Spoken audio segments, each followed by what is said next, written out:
Hey, welcome to another episode. It's with Darin Harvey, called the better half of Beyond Ground Zero.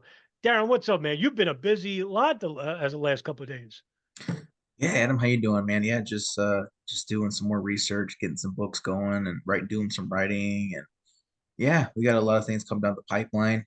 Waiting for Sean to finish up his project with Nelson and get some interviews with some people, and definitely staying busy. So looking forward to it.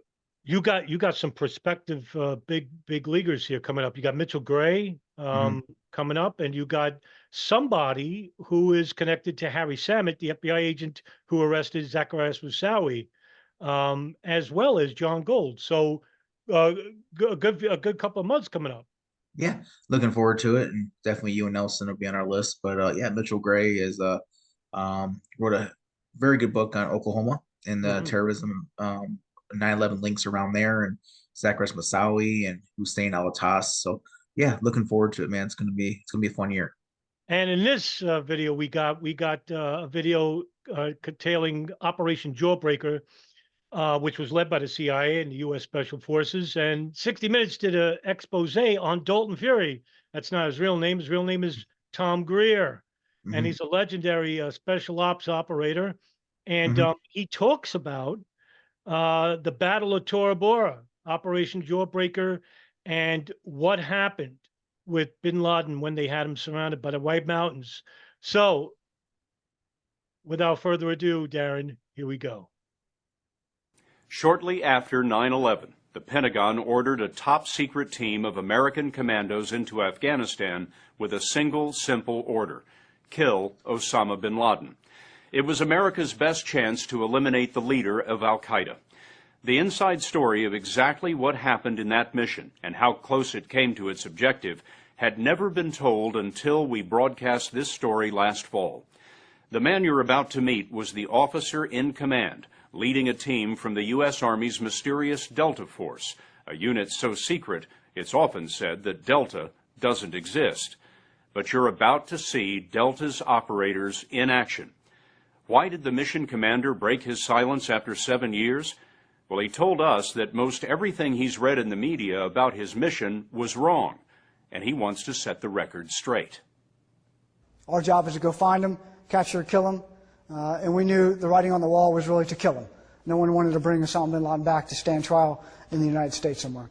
In 2001, just 10 weeks after I, 9/11, I just want to stop. That's not necessarily true. I don't know if he's speaking about the American people, but the American people actually did want bin Laden to be returned back to the Southern District of New York, including the FBI. And that was because of the simple fact that here's the guy that was allegedly the deemed mastermind, which he wasn't. It was Khalid Sheikh Mohammed. But everybody wanted bin Laden. Darren, do you think that's true? Yeah, I do because I believe John O'Neill. One of his things was he didn't want Bin Laden to die a martyr. He wanted to bring him back to New Hmm. York and try him. Um, him dying a martyr would just make him a legend. More recruits would come in, more people would idolize him. So yeah, him dying a martyr would definitely a mistake in my opinion. Get him back to New York, try him, arrest him, try him, put him in prison. That's how they should have done it.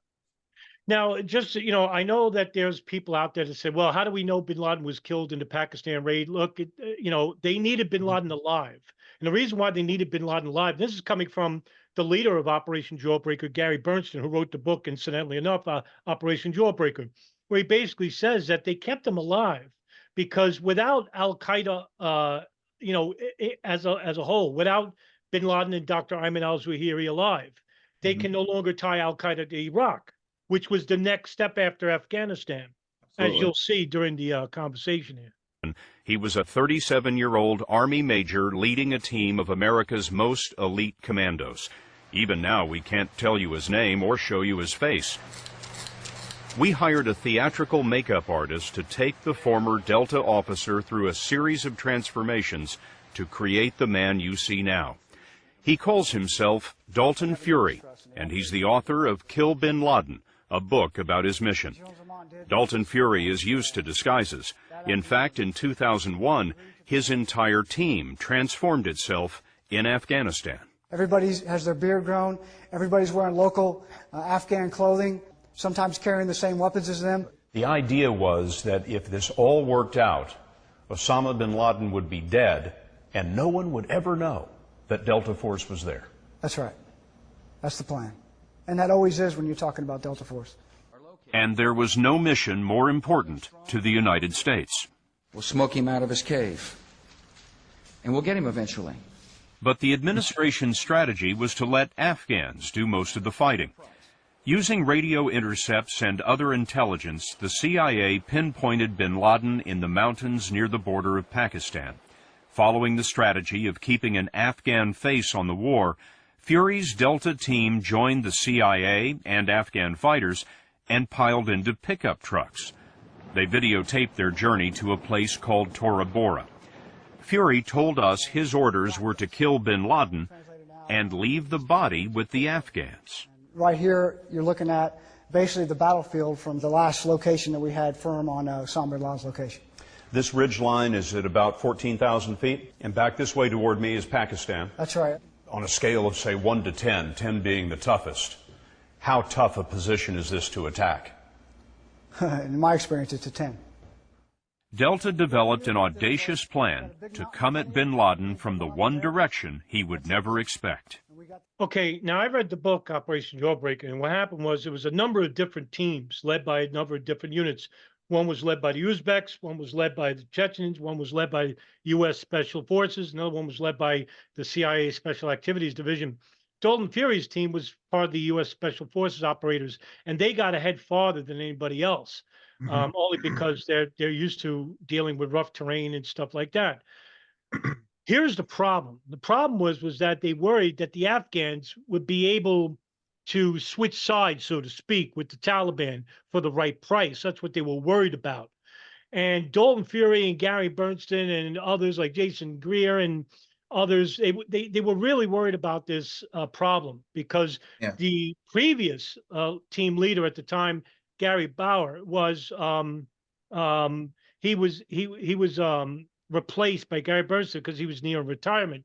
But his problem was he couldn't get along with the Afghans, and the Afghans wanted to be the front and center. They needed to be, taken in charge. One of them was Ratsim Dotson, who's a, Afghan warlord who's known for his being on his horse with his sword and going around chopping heads off and running Taliban and Al Qaeda leaders over with a tank. But yeah, Darin, if you have any thoughts about that. Yeah, I think it was Gary Schoen. Gary Schoen, thank you. Gary Schoen was the CIA guy. Schoen, that's right. He was the one that retired before Bernstein took over for Jawbreaker. But that was one of the issues, was trusting the Afghan rebels to help. Because you got to remember, this was during Ramadan too, so they were going to retire early. They were going to fight till a certain time. Actually, some of the commanders didn't get along. I think is it Hazrat Ali and Muhammad? I think Zaban didn't get along. They hated each other. They actually ended up fighting each other, sometimes shooting each other instead of Al Qaeda. So they already had the deck kind of stacked against them. It's because the Afghan commanders didn't even get along. They had a sense like they were fighting Muslims versus Muslims. That like there was a duty to respect that. So it was hard to trust, and as this will go on, they actually even pointed their own guns at the American forces due to the ceasefire. So we'll get into more on that. But yeah, there was definitely a trust issue going on. This is a very important mission. This is the main mission to catch bin Laden, to stop the war on terror. I mean, and this was it right here. And unfortunately, it failed. But we'll get into more on that. But yeah, definitely there was a trust issue going on. We want to come in on the back door. You were going to come up over the tops of the peaks? That's right. The original plan that we sent up to our higher headquarters, Delta Force wants to come in over the mountain with oxygen, coming from the Pakistan side, over the mountains and come in and get a drop on bin Laden from behind. Why didn't you do that? Disapproved at some level above us. Whether that was Central Command or all the way up to the President of the United States, I'm not sure. The next option Delta wanted to employ was to drop hundreds of landmines in the mountain passes that led to Pakistan, bin Laden's escape route. First guy blows his leg off, everybody else stops. That allows aircraft overhead to find them. They see all these heat sources out there. Okay, there's a big, large group of al-Qaeda moving south. They can engage that. Why didn't you do that? Disapprove. Why was it not approved? I have no idea. How often does Delta come up with a tactical plan that's disapproved by higher headquarters? In my experience, in my 5 years at Delta, never before. The military wouldn't tell us who rejected the plans or why. Oh, I could tell you who rejected it because it's an Operation Jawbreaker's General Tommy Franks, who actually is speaking on the Bush White House. Tommy Franks is the leader of the Southern Operations Command, or SOCOM. Actually, that's where the rejection came from. Gary Bernstein had a big argument with him because all they needed was 200 Special Force operators that Dalton Fury is talking about, which is the White Mountains. That's the border between Pakistan and Afghanistan. And he just wanted 200 more soldiers. And General Tommy Franks told Gary Bernstein and Dalton Fury, pay the Afghans to do it. And they didn't want to do it because the Afghans were already getting paid by Bin Laden and al-Qaeda, which they assumed was happening because what happened was, like Darin said, Bin Laden did escape into Pakistan afterwards. But yeah. Fury wasn't happy about it, but he pressed on with the only option he had left, a frontal assault on Bin Laden's dug-in al-Qaeda fighters.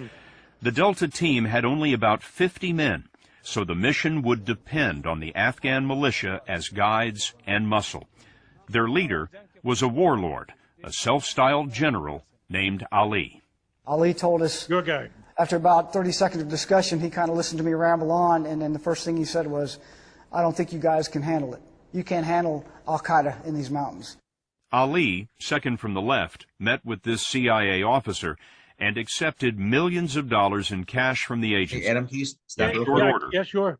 I think, correct me if I'm wrong, didn't Ali take over for Ahmed Shah Massoud? Was he one of the ones who took over for him? It's a good question. I don't remember. I thought he was one of the commanders that took over for Massoud when he was I think assassinated. you might be right. Okay, so not having Massoud was another, Massoud was definitely important character. He was basically what kickstarted 9/11. Massoud told his CIA handlers, like, hey, if something happens to me, it's coming to your guys' soil. And 2 days later, 9/11 happened. So, yeah. Yeah, he was assassinated by 2 Tunisians that were al-Qaeda, right? And actually, it's a whole different story, and maybe we should cover that as well. But yeah, Sure. I believe he's Northern Alliance, Ali. Northern Alliance, yes. Yeah, Northern Alliance. His Mujahideen fighters were escorting Delta Force into the mountains. Paint the picture for me of these Afghan Mujahideen troops. They range anywhere from maybe 14 up to maybe 80. Various dress. Basically, we would probably consider it rags, which is the standard dress for a Mujahideen warrior. This is video of the top-secret mission never seen by the public before. It was recorded by the Delta commandos themselves. Dressed like Afghans, the Americans maneuvered up the mountains, calling in airstrikes on al-Qaeda. By day, they would advance, but at night, they soon discovered that their Afghan allies went home. Well, I have to assume that if you started up the hills of Tora Bora and the Mujahideen took territory, they didn't abandon that at night. Oh, yes, they did. They gave it up to the enemy? Absolutely. The Mujahideen would go up, get into a skirmish, a firefight, lose a guy or two, maybe kill an al-Qaeda guy or two, and then they'd leave. It was almost like it was an agreement and understanding between the two forces fighting each other. Almost put on a good show and then leave. 4 days. Yeah, this is exactly what I was talking about, whether they were getting paid by Bin Laden. In the book, it asserts that they were at some point, and that they were easily flipped over. That's why they couldn't trust the Afghans to kill Bin Laden, Darin. That's why. Yeah, there's definitely a trust issue here, and this is one of the failures of the mission. Not just Bernstein not get, the extra troops, Army Rangers to go up there, but it was trusting the Afghan rebels here to help them. And as we can see, it was definitely failed them. Freaking disaster. After arriving at Tora Bora, Dalton Fury was faced with a fateful command decision. 3 of his men were in trouble behind enemy lines, and at the same time, the CIA had been listening to Bin Laden's radio transmissions and had a breakthrough. And this is where it gets complicated. At about the same time, the CIA, George, comes into our room and he says, guys, I got a location for Osama Bin Laden. That's probably the best locational data we've had on this Osama bin Laden ever. It was night, so Fury was without his Afghan allies. Still, he managed to rescue his men and then found himself approaching bin Laden's doorstep.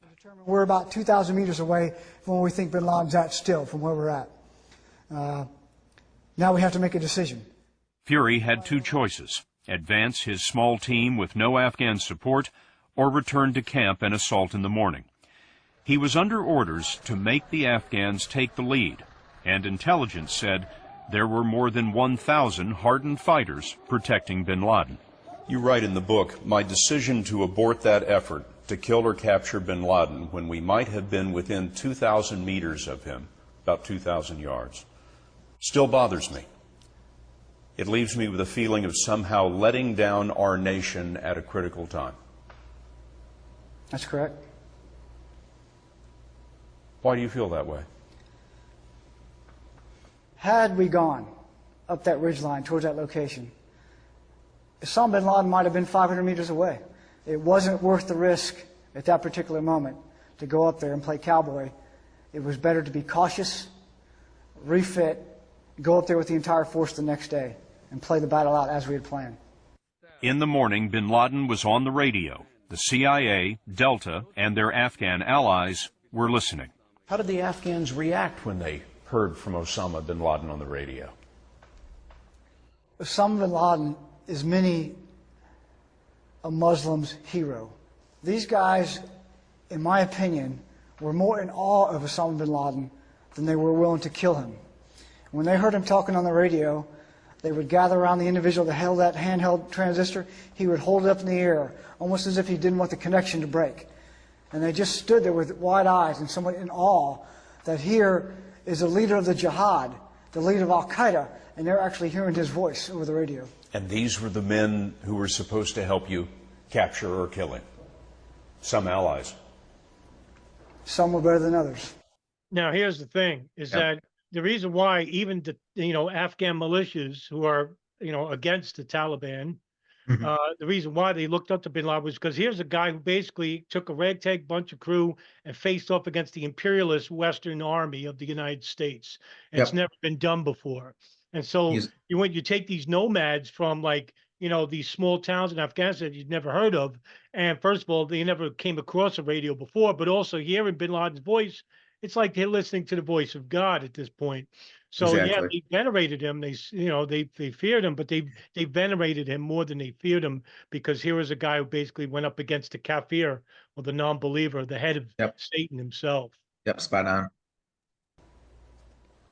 The radio intercepts gave Delta a fix on bin Laden's location, and one of the Delta's soldiers narrated his own video. This top hill, the very top up there, that's supposedly where bin Laden's hanging out. We've seen movement along this saddle right here. We don't know if it's friendly or not, so we haven't been able to call fire on it. And then something extraordinary happened. Fury's Afghan allies announced that they had negotiated a ceasefire with Al-Qaeda, something the Americans had no interest in. When Fury's team advanced anyway, his Afghan partners threw their weapons on I know Delta. what you're going to say. So this is the turning point right here, the ceasefire, the so-called ceasefire, real fake. I believe it's more fake than anything, but this is where Bernstein went off. If you read his book Jawbreaker, he's like, no, we're going in there, we're killing them, we're not stopping. And the Afghans turned their guns on the U.S. forces, and then they forced them to wait. And this is the time where bin Laden pretty much escaped into Pakistan. Was because of the ceasefire, the so-called ceasefire truce that Al-Qaeda and the Afghan commanders agreed to. So this is the breaking point. This is the failure of the mission, absolutely, right here. And just to follow up on that, Darin, if I may. Yeah. While that was happening, Bernstein actually was being replaced, because the CIA basically, and look who they replaced him with, right? Yeah. Of all people, for those who are out there. That's correct. That's right. Yeah, Richard Blee. So if you guys are familiar with Richard Blee, he was part of Alex Station.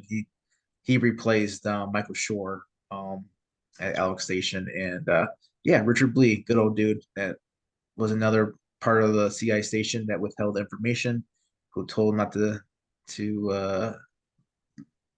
talk about the cables and to tell the FBI about the Khalil Mhm. Madar and Nawaf Hazmi being in the United States. Yeah, so they replaced them with Richard Blee of all people. So the CIA again doing its magical tricks to, thwart 9/11. I mean, when I read that, I was in shock. But he Yeah, of all also brought people. along Michelle Ann Casey with him, also known as And Michael. that's so she didn't have to testify. And Correct. yeah, That's right. That's right. That's what Bernstein claims in the book anyway. And I think that makes a lot of sense makes a ton because of sense. through the Canestraro documents, we later found out that they overheard a conversation between the DCI George Tenet and the director of operations James Pavitt about James Pavitt telling Tenet, I think that was a good idea to send Rich to Afghanistan. And, Absolutely. what do you Absolutely. think was happening there? Yeah, the cover up was already in the works. Yeah. It took 12 hours to end the bogus ceasefire, precious time for al-Qaeda to move. So we think he's moved over here. So Osama bin Laden starts here, as far as we know, and he's coming all the way around. Now he's doubled back. You got to figure he's heading for the valley and the pass into Pakistan. Our assumption is he's going for the valley at that time. Bin Laden had changed direction and the tone of his radio calls. Clearly under duress, clearly hurting, clearly caring for his men. Inside this building, the American team listened to bin Laden on the radio. Fury wrote down the translation in a notebook. Quote, our prayers were not answered. Times are dire and bad. We did not get support from the apostates who are our brothers. I'm sorry for bringing you here. It is okay to surrender, end quote. When you heard that, what did you think? I thought it's almost over. Soon after that intercept, a Delta team called Jackal radioed that they had bin Laden's entourage in sight. The Operation Jackal team observed 50 men moving into a cave that they hadn't seen before. The Mujahideen said they saw an individual, a taller fellow, wearing a camouflage jacket. Everybody put two and two together. Okay, that's got to be Osama bin Laden egressing from the battlefield. They called up every available bomber in the air, took control of the airspace, and they dropped several hours of bombs on the cave he went into. We believe, it was our opinion at the time, that he died inside that cave. Bin Laden's radio went silent, and Dalton Fury believed that the bombs had killed him. 6 months later, American and Canadian forces came back for proof. They checked al-Qaeda fighting holes and used explosives to try to open up collapsed caves. This is where they hoped to find bin Laden's body. It's an al-Qaeda graveyard rising from the opium poppies. The troops dug up bodies and removed the fingers for forensic analysis, but there was no luck. In October 2004, bin Laden released a message, and Fury knew that his team had failed. Today, based on intelligence, Fury believes he knows what happened. Actually, what happened, according to the book, was actually, and according to documentary sources, bin Laden's unit split up into groups. And what happened was bin Laden's family, his wife and his son, Saad bin Laden, this comes from a Times article that I quoted a long time ago, went west of Pakistan into Iran. Another group actually went north into the country of Waziristan and then into Pakistan. That was bin Laden's entourage with Dr. Ahmed al-Zawahiri and others as well. And that's what happened over time. But that's what happened. And now, whether that group into the cave actually took bin Laden's camouflage jacket to make it appear that it was bin Laden could have very well been the case, just to throw people off. So he says that bin Laden was wounded in the shoulder by shrapnel from an American bomb and was then hidden in this town next to the al-Qaeda cemetery. We believe a gentleman brought him in, a gentleman who him and his family were supporting al-Qaeda during the battle. They were providing food, ammo, water.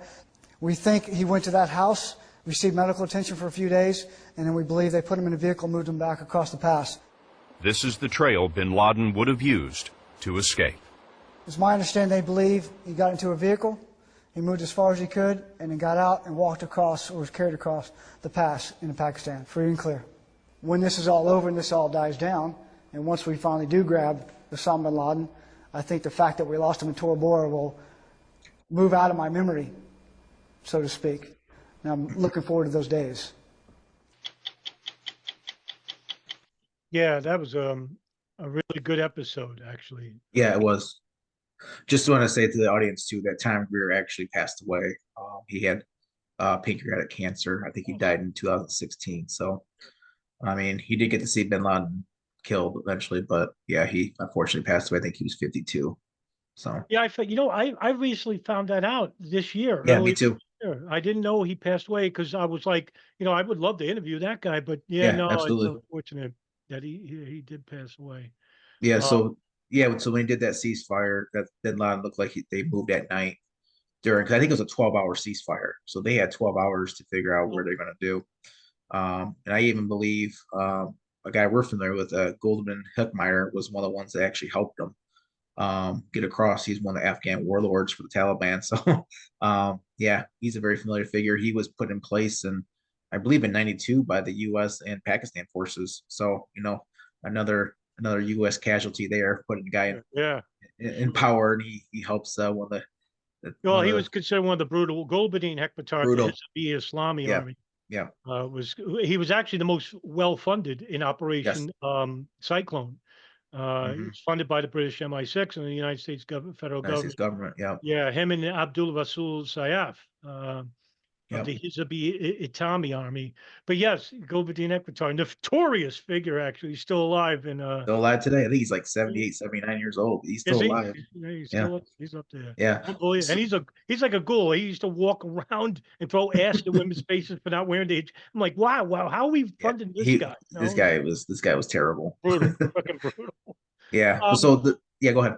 no, go. I was going to tell you. Yeah, what do you got? No, I'm just saying it just shows at least in my opinion, I think the Bush administration came out and said like that Bin Laden, oh, he'll go to Pakistan, our Pakistan forces will capture him. Hmm, Of course, that's a lie because the ISI in Pakistan, they're not really US friendly. A right. lot of terrorism comes from Pakistan, the ISI especially, because ISI trained the Taliban as they were involved in a lot of Al Qaeda operations. As after the embassy bombings, we know that when US bombed the so-called Afghanistan camps, a lot of ISI agents were killed during those bombings in 1998. So yeah, they're not US friendly, and they were not going to help US in no way. So that was ridiculous for the Bush administration to even say that. I think with Gary Bernstein and Jawbreaker, what I gathered from it is yeah, it was a big screw up. Like I said, all he needed was you said 200. I thought he was around 800, but maybe it was 200. 200. 200 Army Rangers, yeah, to go in there and finish the mission. And of course, that was called off. And in my opinion, if they we're what 3 months into the war on terror, if the United States catches Bin Laden, that's it, right? We're over with. Yep. That's right. So to keep it going, what do you have to do? Don't capture them. That's right. Don't Keep capture. it going. That's right. And I think that's what the Bush administration's mission was. It's like, oh man, we capture them. Like you said in the beginning, we can't go into Iraq. We can't go into these other countries and do what we want to do to implement a state where we can help out Israel and rule the Middle East and that stuff. So, yeah, that's a shame. The Bush administration is one of the worst administrations ever. Everyone in that Bush administration should be in prison, prosecuted for war crimes, for lying, for cover-ups, and this is one of them. They had a chance to get Bin Laden at him, and they knew, oh, if we get him, what do we have? We don't have anything to go in Iraq now.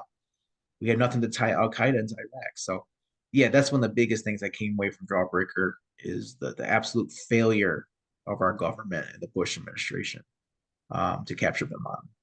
And here you can see it, Darin. By the way, you brilliantly put it. Is that here's a situation where the CIA and the White House basically disagreed about what to do with Bin Laden himself. Now the CIA, later on after 9/11, many days later, the Bush White House tasked the CIA to make a connection between Iraq and Al Qaeda. Now, Hmm. who was in charge of the Iraq situation? Well, look at all the dual Israeli citizens, Paul Wolfowitz and Daniel The Pearl Office of and Special Plans, Richard yeah, Pearl. That's right, the Office of Special Plans. in the Pentagon, So secret little office in a the secret Pentagon. little room inside the White House, right? I mean, outside of Colin Powell and the favorable State Department and Defense Department leaderships. So you have these different factions within this White House itself that had different agendas. But the overall agenda was this: is that you had one agenda that wanted to invade Afghanistan. That's Colin Powell, Condoleezza Rice, and John Ashcroft, and then you have another faction led by the real freaking ghouls of war, Richard Daniel Pearl Collins. and Daniel Douglas Feith and Paul Wolfowitz in the Office of Special Plans that you pointed Hmm. out, that wanted to invade Iraq. And that goes back to the first Bush administration in 1990 with the first Gulf War, where they tried to connect Iraq to the first World Trade Center bombing in Yes, 1993 93. that Yep, you covered so proficiently over the last absolutely. couple of years. But yeah, as you can see that here's not everybody works in symmetry all the time, Darren, Mhm. like the CIA, White House, they're all in on it. Everybody has, they have different little goals and whatnot. But in this case, yes, they needed Bin Laden alive to basically give validity for the invasion of Iraq. Because what Absolutely. happened? Colin Powell, remember, Colin Powell goes to the United Nations with the vial and says, "Oh, the anthrax that Iraq made with Al Qaeda." Well, Yep. if Bin Laden is dead and Dr. Ahmed al-Zawahiri is dead, there is no Al Qaeda, and you No, can't tie it. And so there's no that's Iraq. Yeah, why there's no that's invasion. correct. Yep. That's right. And so in May 1st of 2011, and people say, "Oh, how did we know we killed Bin Laden?" Because he was no longer useful. Because Right. then we had killed and captured most of the Al Qaeda hierarchy, and Bin Laden was more of a liability. Even though, like Dalton Fury said, we should have captured him and brought him back to the United Absolutely. Yeah, and the focus in the war on terror was about OBL. It wasn't about States. Right. Saddam. The war on terror and the mission. The first person I remember, I was 18 when it happened. I remember then the news. The first persons I heard come out was OBL, was Bin Laden, Right. as Mhm. and like I said, you go in there, take them out right away within the first couple months on the so-called war on terror.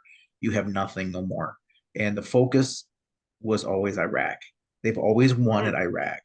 And like you said, they tried to tie the 1993 World Trade Center bombing to Iraq. Mhm. They tried to, they had the New York Times with Judith Miller, Laurie Melroy, all these ones just writing fake articles, lying articles Mhm. to support that, to get the public in view, like, hey, this is what they're doing. Anthrax, they're getting aluminum tubes, the mobile labs. Muhammad Atta's meeting with the Iraqi person Oh, in over Prague, right? in Oh, okay. Prague, and Yeah. That's right.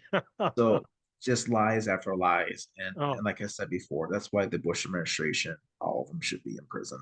And it's all the millions of innocent people, men and women, children, have all lost their lives. Millions have been displaced. And what did we do when we went to Iraq? Destroyed it. And it was a civil war. We created ISIS. You had Zarqawi right. there to go against the Shias and the Sunnis, fighting both, and just an outright civil war there. And the United States and Bush created that. It's their fault that all these innocent people have died. That's blood in their hands. And yeah, should have been prosecuted. And like I said, I've always say this about 9/11. We can talk about all the missions and operations and people, but man, nobody was held accountable. Like, what a shame. What gross negligence on the part of the government, CIA, even the FBI to some extent, NSA. All these people were either promoted or they just stayed the same in their same position, or they retired. Yeah. It I couldn't imagine my mom and dad or brother or sister, someone who died that day, no justice was done. Mm. Nobody was held accountable. And that's the one thing, man. It's just the accountability. I think the Jersey Girls, if a lot of people know about, they went to the Senate, talked about there was no accountability to nobody. George Tenet got like the Medal of Honor, I think. That's right. Other Gopher Black, Richard, nothing happened to these guys, Adam. And that's the real problem with 9/11. Yeah. It's the real crime of 9/11 is that nobody was prosecuted, as you say, for sure, Mhm. or even held accountable for Held accountable. suspended, Nobody. not even nobody. Nobody Not went one to jail. person. No way, not one person. And by the way, the only country on the face of the earth that has an open warrant for George Bush and others like Donald Rumsfeld. Was that Malaysia? Yeah, Malaysia. Of all countries, the meeting with the Al Qaeda meeting in Malaysia. Right.